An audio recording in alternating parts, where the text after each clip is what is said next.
So for step 19, attaching the rear dampers, we're essentially going to do the same thing we did in step 18. So again, you're going to need to push the O-ring up to the top while we slide this through. Slide in the D5 piece so that each shock is correct. The only difference is in the back, we're using a screw that's going to go through a flange tube before attaching it to the rear suspension. So you can see here, there's our screw, there's our flange tube, and of course the longer springs. Now, if for some reason you haven't seen step 18 and you've come to 19 for the rear, again, just note that the rear springs are slightly longer than the front ones. So just make sure that you've got the right springs before attaching this. So anyways, I'll set this up and let's attach it to the chassis. So first things first, make sure that the O-ring is at the top. Now we're going to slide our spring over top of that. And then we have this piece here, and you've got to keep that open hole, I guess you could say, facing down so that it's going over this piece. And that's going to slide over top, and there we go. There is one rear shock built. So again, on this one, same thing. Pull it down, slide the O-ring to the top, grab our spring, pull it up, grab this piece, slide it over top, and voila, there is shock number 2. So they're fairly easy to put together. So that's great. So next in line is putting them onto the chassis. So you can see, and I guess what we'll do is we'll do this side first. You can see that the first thing is this has to be snapped onto the ball connector, and it's at that side is what they're showing. So I'm going to show you how to snap this onto here the easiest way. And it really is about grabbing the other side, because you can't use pliers. It's a bit difficult, but you've got lots of places to hold on to. So if you have your finger back here, you've got your finger on the top holding it down, but you can actually use your thumb to push while we're basically pulling it together.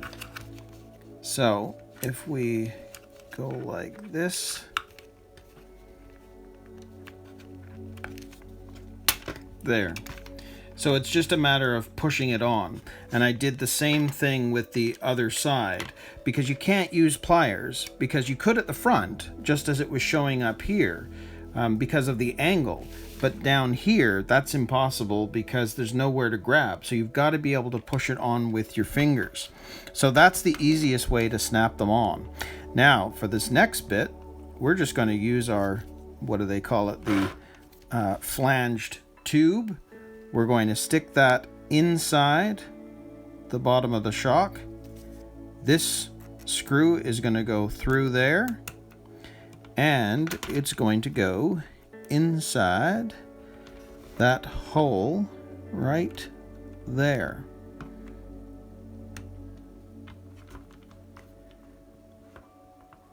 So now it's just going to be a matter of screwing that in. Just have to position it correctly. Come on, there. Because first of all, I got to get that started.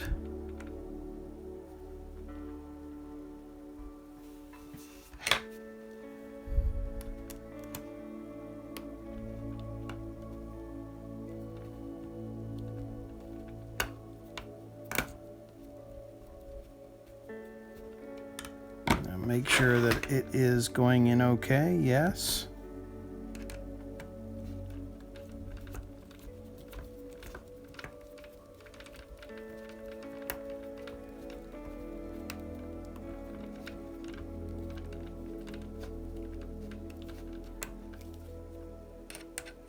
And just screw it in. And again, that is the softer plastic, remember. So don't over tighten, just make sure you get it to the right spot, and then maybe you can do a couple of turns, but don't do it any more than that. Yeah, because I can feel that's pulling. So that's good. So there we go, there is one side done.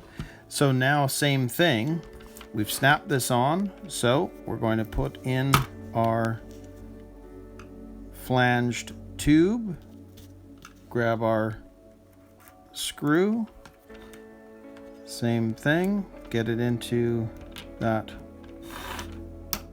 hole. Come on.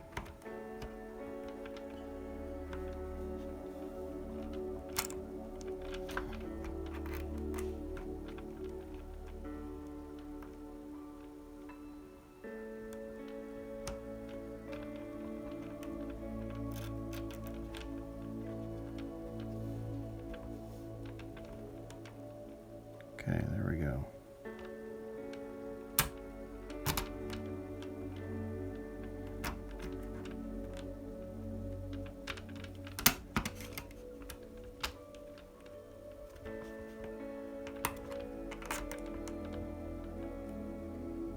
Okay, so I'm going to hold it with the thumb, pushing down with my index finger to keep it flat.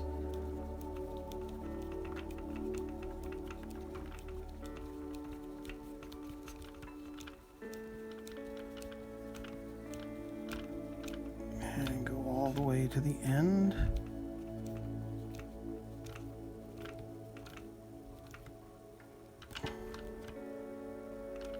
And there we go, because again, don't over tighten, it's going into that soft plastic. So there we go, there is our rear shocks in place. They move nice and smooth, and you can see just how nice the suspension is. It's actually kind of soft, which is probably good, but it moves really, really well. So that's great. So step 19 is complete. So now we're going to move on to step 20, which is checking the RC equipment.